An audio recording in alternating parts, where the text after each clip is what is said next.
how do millennials across the world view Israel? This is a big question, and joining us now with some insight is Joanna Landau, the founder and CEO of Vibe Israel, an organization that works to transform global perceptions of Israel through country branding.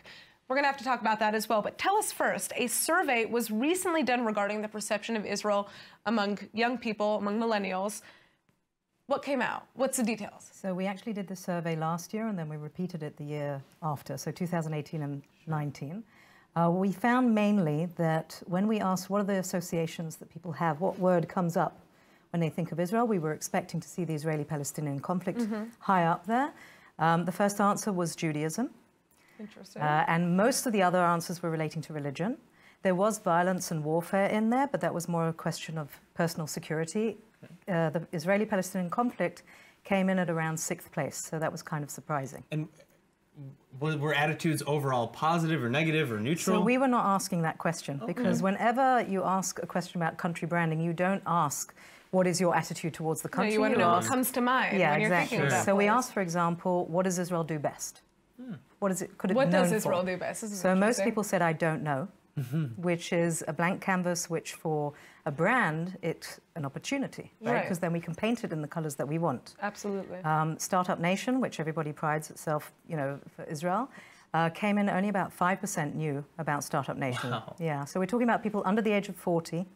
We have to understand that when we talk about Startup Nation, it's kind of a little bit of an internal conversation in Israel, amongst the Jewish community abroad, and people in the high-tech industry, but that's actually not that many people. So what else came up? I mean, were there any other terms that people Yeah, we asked, about? for example, have you heard of the BDS movement, the Boycott, Divestment and Sanction movement? 85% said no. Really? Okay. Yeah, it's very surprising. Wow. We're kind of under this impression that the world is against us and everybody has an opinion. The upshot of this entire research was to show, and it's confirmed year after year, that basically most young people have no idea about Israel. They don't know enough, and therefore what we need to do is not continuously go on and explain the issues relating to the conflict, but rather when someone wants to have that conversation about the conflict, have that conversation. But for the majority, that's the 85%, let's say, talk about other stuff that Israel does. Talk about the culture, the business, all the other things that Israel can be known for and is good at. So talk to us about Israel and how Israel can take advantage of the results of this survey. Absolutely. I mean, because it seems that our PR is not up to snuff. Well, it's a question of we're kind of a little bit outdated in our PR, okay? So we're kind of still implementing what we used to do 20 years ago. But everything has changed. Technology has changed everything. Social media has introduced the ability for each one of us to become a broadcaster. With all due respect to the, the scene that we're in right now, anybody with their phone can really become a broadcaster, and therefore there's a lot that can be done to divert the attention from what you don't want people to focus on and to expand the attention on what you do.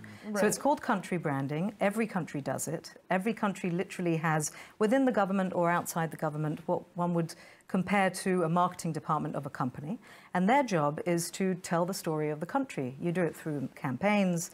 We do a lot of influencer marketing, bringing people to Israel who write about their experiences, and they have millions of followers. Yeah, millions or hundreds of millions of followers. You can bring big events to Israel, for example. So, for example, we had the Eurovision contest, right? So that was wonderful. You have to win it, so that you can't be strategic about it. You have to win, and then you can host. And of course, Israel did a fantastic job in it. I was not surprised by it. But when we asked in, I think it was October or November, what was the last thing that you heard about Israel on TV or wherever, the Eurovision came up at less than 1% of the people had actually remembered it. Because in the West, most people don't really follow Eurovision. Well, we measured Europe as well, and Australia, for example, and they do follow it. And the point of that is that you have to be repetitive. It's just like any other brand. You can't say it once and then tell all the people who are already interested that this is what we did. You have to keep on repeating it. So you have to do more than one Giro a year, which we also had last year, more than one Eurovision. You can have lots of events, you can have lots of campaigns. You have to have one message and you have to keep on repeating it, just like a brand. Well, I think the summary here is really just to try to get more people on the ground in the first place, to be able to see what this country has to offer and to talk about something else other than politics and security, right? Thank you so much. Still, Joanna, it's what most people are interested in. Thank you so much for joining us.